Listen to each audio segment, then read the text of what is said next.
आज करीबन 12 बजने वाले थे। कुछ ही समय पहले मिनट पहले की बात है। मैं जब अपने घर से सांबा की तरफ आ रही थी, सिडको फेज़ 2 नीलकमल फैक्ट्री के पास एक गाड़ी आती है। अचानक से ऑपोजिट साइड में आके मेरी गाड़ी को रोकती है। पहले तो मुझे लगा शायद कोई हिट करने लगा है, बट ऐसे बहुत स्पीड में होती है और अचानक जानबूझ के ऐसे जैसे मुझे डराया गया। उसके बाद जब मैंने ब्रेक मारी तो उस गाड़ी में से दो बंदे, एक लेडी और एक जेंट्स निकलते हैं। जब देखती हूँ तो उस गाड़ी में से कर्नल सोमदत्त के बेटे मनोज कुमार और उनकी बहू, जो कि पेशे से वकील बताती हैं, अंजू वर्मा, वो दोनों सांबा कोर्ट में काम करते हैं। ये दोनों बदतमीज़ी करते हुए बाहर निकलते हैं। पहले मेरा दरवाज़ा, मेरी गाड़ी अंदर से, जबकि अंदर से लॉक थी, ज़बरदस्ती मेरा दरवाज़ा खोलने की कोशिश करी और शीशे पर मुक्के शुक्के मार के शीशा तोड़ने की कोशिश करी और मुझे गाली गलौज करने लगे और धमकाने लगे कि तुझे हम नहीं छोड़ेंगे, तेरा इलाज करेंगे। तो इस तरह की जो वारदात हम देखते थे कि आए दिन ऐसी वारदातें यूपी या दिल्ली या बड़े बड़े शहरों में जो इलिटरेट लोग हैं, जिनको कानून की समझ नहीं है, वो इस तरह की वारदातों को अंजाम देते हैं। लेकिन आज पेशे से जो दो लोग खुद को जो वकील बताते हैं, वकील एक बहुत ही अच्छा पेशा है अगर इसको ईमानदारी से निभाया जाए। मेरे घर में भी वकील हैं और हम इज़्ज़त करते हैं उन सभी वकीलों की जो लोगों को न्याय दिलाते हैं। लेकिन इन जैसी घटिया सोच वाले, इन जैसी क्या कह सकते, गुंडागर्दी वाली सोच वाले लोग जो वकील होकर कानून का गलत फ़ायदा उठाते हैं और लोगों को डराते हैं, धमकाते हैं। और आज जैसे इन लोगों ने मेरे पे अटैक किया, वो भी पब्लिक प्लेस में, काफ़ी सारे आने जाने वाले लोगों ने रोककर इनको बोला कि आप क्यों मैडम को रोक रहे हो।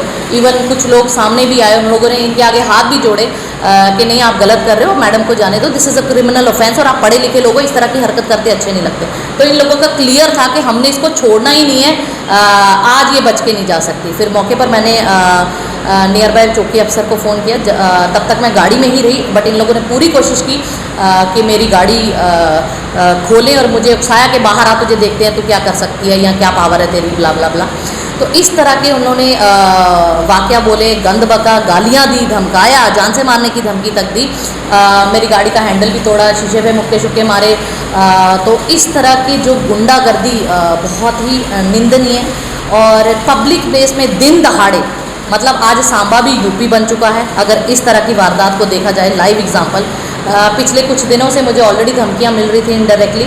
इवन मैंने लास्ट मंथ एक कंप्लेन भी करी थी इन्हीं के खिलाफ कि मुझे धमकियां मिल रही हैं और ये कुछ ऐसी वारदात कर सकते हैं, और जिसका जीता जाता सबूत आज इन लोगों ने दे दिया। और दिन दहाड़े जो मेरी मुझ पे अटैक किया, फिर मौके पर जब चौकी अफसर आए, उन्होंने फ़ोटोग्राफ ली और इनके खिलाफ एप्लीकेशन ली गई है और जल्दी FIR लॉन्च कर दी जाएगी, जो भी कंसर्न धाराएं बनती है। तो कहना ये चाहूँगी कि इन लोगों की पिछले 5 साल, करीबन 5 साल से मेरे साथ जो पर्सनल ग्रजेस चल रही हैं, जब से मैं सरपंच बनी थी, इनको वो अभी तक वो हार बर्दाश्त नहीं होती। और जब जब ये गलत काम करते हैं, इनको सबसे ज़्यादा प्रॉब्लम तब हुई जब सोशल मीडिया पर या मीडिया के सामने प्रेस कॉन्फ्रेंस करके मैंने ये एक्सपोज किया कि कर्नल सोमदत्त जी, जो कि कर्नल रिटायर हैं, उनके बेटे मनोज कुमार और उनकी वाइफ ने नरेगा कार्ड के बेनिफिट्स ले रही है और नरेगा कार्ड होल्डर है। तो उस तब से इनकी रंजिश और ज़्यादा बढ़ गई और आए दिन ये कभी कोई प्रताड़ना मेरे को देते हैं, कभी कोई देते हैं, कभी कुछ कंप्लेंट्स मेरे खिलाफ है। अभी 1 महीना पहले इन लोगों ने मेरे पे मानहानि का किया, वो भी उस केस पे जो 1 साल पहले मैंने एक ग्रीवियंस सेल में कंप्लेन करी थी। पब्लिक पोर्टल पे